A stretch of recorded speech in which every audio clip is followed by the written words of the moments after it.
Okay, so when we talk about Roman ingenuity, aqueducts, roads, massive buildings often spring to mind, right? Absolutely, the big stuff. Yeah, the big stuff.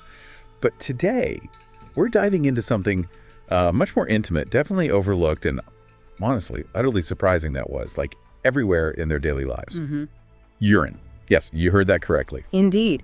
And while it might sound, well, pretty repulsive by our standards today, the urine was incredibly versatile and, frankly, valuable in ancient Rome. This isn't just about them being generally resourceful. It really highlights how Roman engineering, let's call it, wasn't just stone and concrete. Right. It really extended to some, ingenious organic chemistry, basically turning what we think of as waste into a cornerstone of their economy and their daily routines, maybe a stark lesson in, radical sustainability. I mean, urine for cosmetics, that one really challenges modern ideas, doesn't it? Yeah. The sources actually mentioned it being used for a, quote, skin whitening effect. Yeah, precisely. And what's truly fascinating here is how that cosmetic use connects directly to its main industrial role. Oh, okay. How so? Well, the ammonia in aged urine served as a really powerful natural bleaching agent. It was particularly crucial for processing raw wool. Ah, right. Yeah, it was essential for preparing those fine garments, removing all the natural oils and impurities. So the fabric would take the dye better. Exactly. Much more cleanly, much more evenly. And this brings us neatly to the fullers, the Roman launderers. So their job was absolutely essential then. Oh, completely. Even if society, kind of looked down on them for constantly handling this pungent stuff. So indispensable, but maybe a bit ostracized. What does that tell us about how they viewed essential but sort of unclean work? It shows their pragmatism, really. They used urine for washing clothes, making them, as ancient texts say, dazzling white. And how did they actually do it? Well, imagine this. The fullers, or sometimes their slaves, would literally stand in these shallow vats filled with urine and clothes and just tread on them.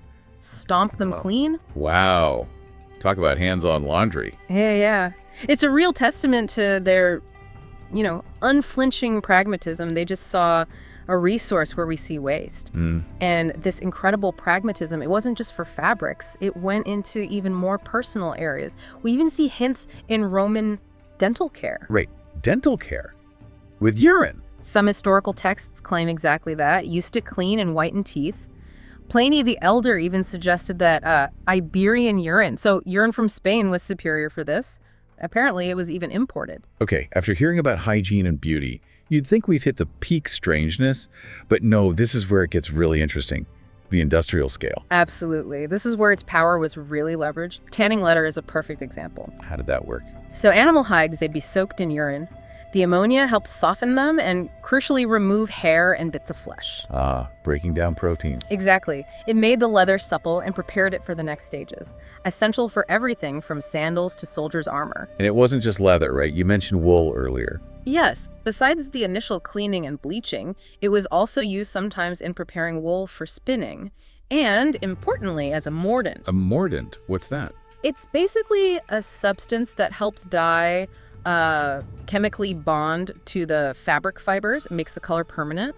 So it locked in those vibrant colors for the high-status purple togas and things? Precisely. Ensuring the color wouldn't just wash out.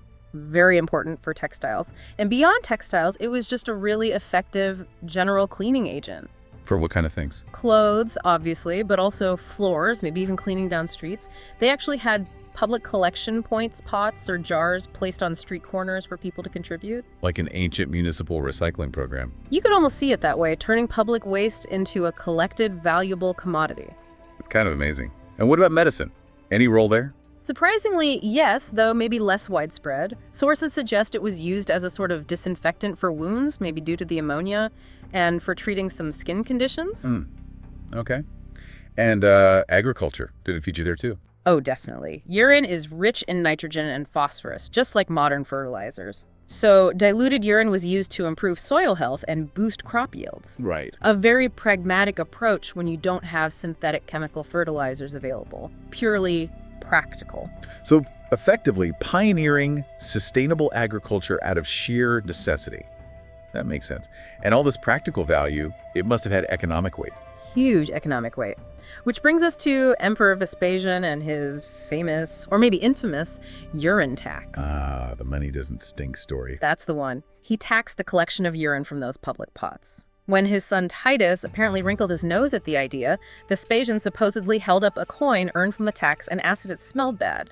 Declaring pecunia non olet, money doesn't stink. Exactly. A very witty, very Roman way of saying the origin of wealth doesn't taint the wealth itself. They certainly applied that logic to urine. So wrapping this up, what does this all really tell us? It's clear urine was just this incredibly versatile, almost multi-tool for the Romans. Yeah. Reflecting their extreme practicality and ingenuity in using literally everything available. It really does. It emphasizes how Roman innovation so often came from just cleverly using what was right there, readily available. Even if it seems pretty unpalatable or, frankly, gross by our standards today. Right. It shows a profound difference in maybe societal values, certainly daring ideas about waste versus resource. Which leads to a final thought, maybe something for you listening to ponder.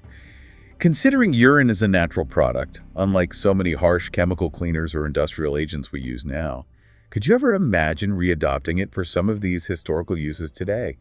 Even with our modern hygiene sensibilities, would the natural aspect ever outweigh the ick factor? Something to think about.